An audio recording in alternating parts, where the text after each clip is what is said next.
Jadi ditembak itu nggak bisa masuk ke kulit. Iya. Nggak bisa masuk ke kulit. Insya Allah. Ditembak. 5.000 HPS berapa? Jarak 1 meter sampai 2 meter. Jarak 1 meter. Saya pengen Jarum aja deh. Jarum nggak bisa ditusuk juga? Bi, sini mana jarum? Saya masukin. Kalau nggak bisa masuk, iPhone 1. Kalau nggak bisa masuk, iPhone 1. Ente kadang-kadang ente. Dengar, ini beda lagi nih. Beda lagi. Beda lagi nih. Beda lagi. Beda lagi. Jadi nggak Sekarang bisa. saya nanya, dokter posisi kecantikan, kira-kira dokter ngebedah orang bisa nggak? Cari debus yang memakai jarum hitam. Bukan nggak bisa. Jadi Tapi nanti nungguin fayakun dari Allah. tunggu saya. Oke, saya hargain. Bukan nggak bisa. Jadi Tapi nanti nungguin fayakun dari Allah. Dan di video ini juga saya ingin protes kepada tim kreatif Dr. Richard Lee. Kenapa video pada saat kita perjanjiannya kan pada saat itu tidak diupload video diskusi kita terkait pengetesan jarum itu, karena di luar konteks perjanjian ya, apa saja pertanyaan dan lain-lainnya itu.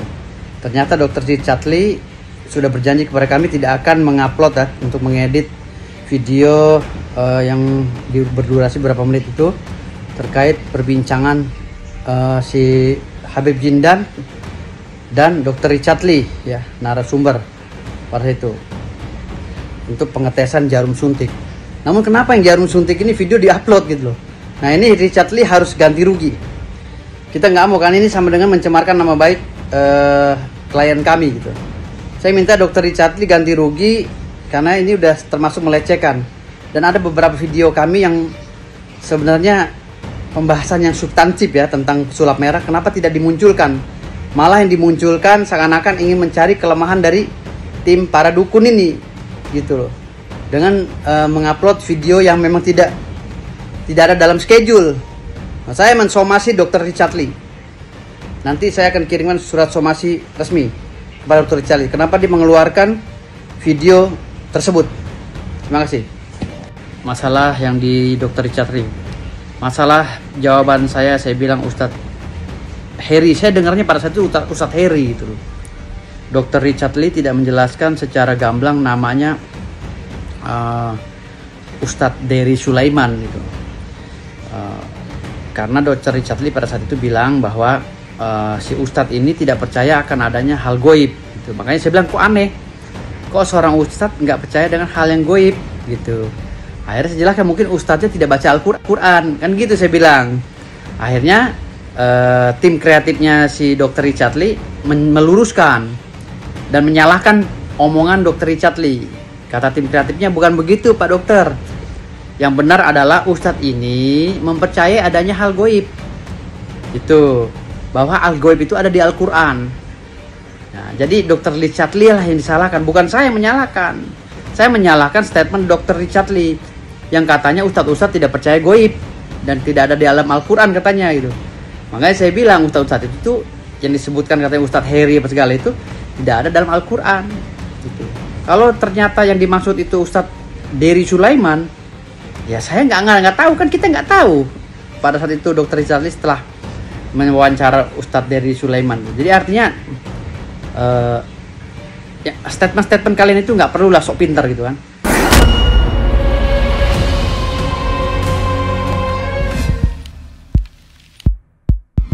Udah pasti dong jawabannya apa? Jodoh.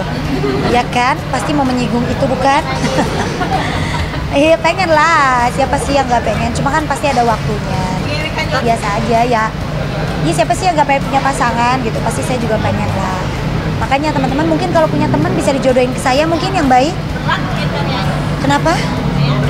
Kali aja kalian punya teman-teman sahabat yang mapan, yang bisa membahagiakan saya dan keluarga. Justru malah Bilqis boleh saya pacaran. Saya bingung, dia mau punya adik tapi saya nggak boleh pacaran. Gimana? Hah? Taruh. Apa nih? Enggak, saya tuh kadang kalau sama Bilqis saya suka bilang, Bilqis, Anti aja udah mau punya adik, masa kamu nggak mau? Mau sih, tapi Bilqis nggak mau Bunda punya pacar.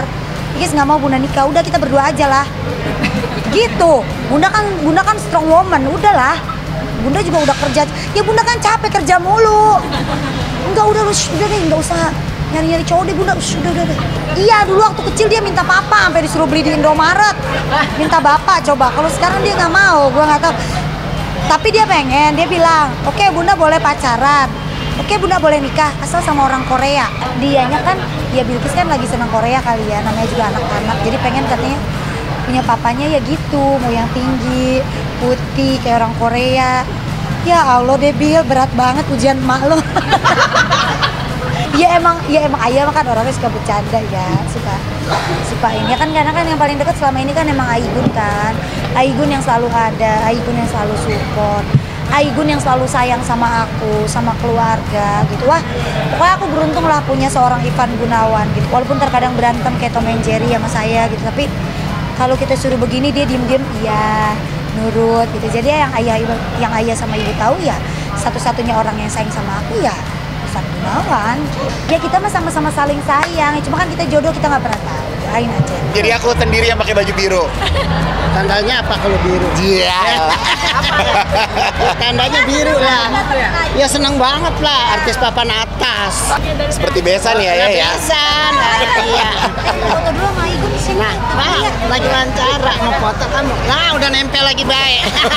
Barusan bapak emaknya. Nih kalau Aigun orang tamu yang paling tunggu-tunggu, udah paling nomor 1, nggak ada yang ngalahin. Saya selalu mensupport Teteh. Iya, dia mah walaupun kita berantem, tapi dia selalu support apapun yang saya lakukan. Nggak pernah berantem. Iya, nggak pernah berantem.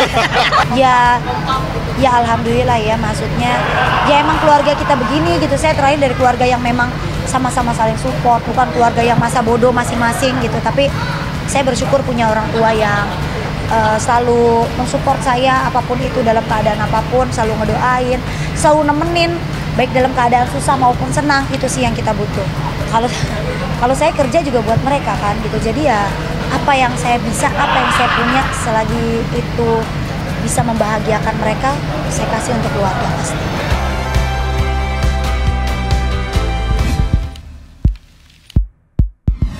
Ini kan nggak boleh gendong-gendong berat, nggak boleh ngangkat berat. Tapi kemarin main sama Fania, terus mungkin waktu itu posisi lagi duduknya salah, tidur salah. Tapi alhamdulillah udah enakan ya, karena tanpa operasi sih. Pertama ini kan tegang kebas gitu kan. Jadi emang sakit ya kemarin. sakit. Masih yang ini malah kalau sekarang emang secara fit nih. Enggak sih, agak beda ya. Agak beda. Ini malah yang C4 sama C7-nya sih. Kemarin kan keras banget nih. Iya. Keras, terus kebas, sama Abi juga kondisi fisiknya drop. Jadi kemarin hampir seminggu, 5 hari ya. Minggu sih ada. Jadi waktu Abi sakit, aku juga nggak bisa ninggalin apartemen. Jadi aku cuma konsultasi dan aku bilang nih tanpa operasi, dia mau. Ya udah, dan alhamdulillah sekarang mendingan. Karena kalau udah sakit gitu udah nggak bisa ngapa-ngapain kan. Kayak kemarin seminggu hampir ya tiduran. Jadi agak timpang nih aku, nggak ada Abi gitu kan. Ngurus Fania, semuanya sendiri. Ya alhamdulillah sekarang Bener-bener bed rest banget. Terus kesian aja karena apa-apa nggak kayak sendiri gitu. ya kalau sakitnya sih udah lama. Tapi nggak pernah nemu tempat yang pas. Nah kemarin kebetulan kita memang tahu ya dokternya yang bagus, terus kliniknya juga dekat dari rumah di Warung Buncit ya. Gitu. Jadi ya udahlah sekalian aja. Tadinya dia kan takut banget sama jarum suntik. Jadi menurut info dari Pak Ferry, penyakit tersebut diderita sudah tahunan. Jadi pernah beliau mengalami trauma, terjatuh begitu beberapa tahun yang lalu, dan mulai saat itu muncul keluhan yang selalu mengganggu kesehariannya, yaitu ada nyeri kesemutan di tangan ya, di tangan sebelah kiri, kemudian sakit di sekitar bahu sampai dengan ke pinggang, juga ada keluhan di sekitar leher dan kepala, dan ini sudah mengganggu aktivitas keseharian beliau. Ya, jadi dari diagnosa yang dilakukan berupa anamnesa, kemudian pemeriksaan klinis, dan ditambah dengan pemeriksaan MRI, itu didapatkan adanya jepitan di saraf leher tulang nomor 56 yang secara medis ini bisa menjadi serius apabila tidak dituntaskan pengobatannya. Sebagai gambaran bahwa saraf terjepit di leher itu pada fase lanjut nanti bisa menyebabkan kelumpuhan pada anggota gerak, bisa di tangan ataupun di kaki. Jadi tindakan yang dilakukan berupa endoskopi, Joymax, chassis ya, cervical endoscopy, cervical system dari Jerman. Kita menggunakan teknologi Joymax ini untuk mengangkat bantalan tulang yang menjepit saraf pada bagian pundak belakang sebelah kiri, sehingga sarafnya yang tadinya gepeng dan menyebabkan keluhan di sekitar tangannya sudah tidak menjepit lagi.